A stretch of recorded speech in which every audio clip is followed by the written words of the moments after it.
যিনি তার ঘরে স্ত্রীকে রেখে এখানে পৌর্ণমাসীর বাড়িতে লীলা খেলা করছে, রঙ্গ তামাশা করছে।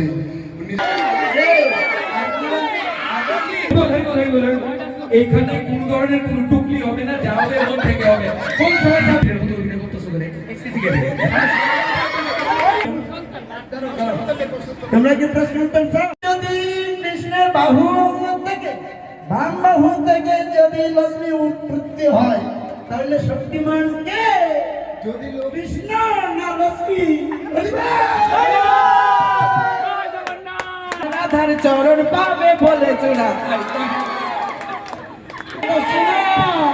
এটা সবাই বসুন বসুন বসুন, সবাই বসুন।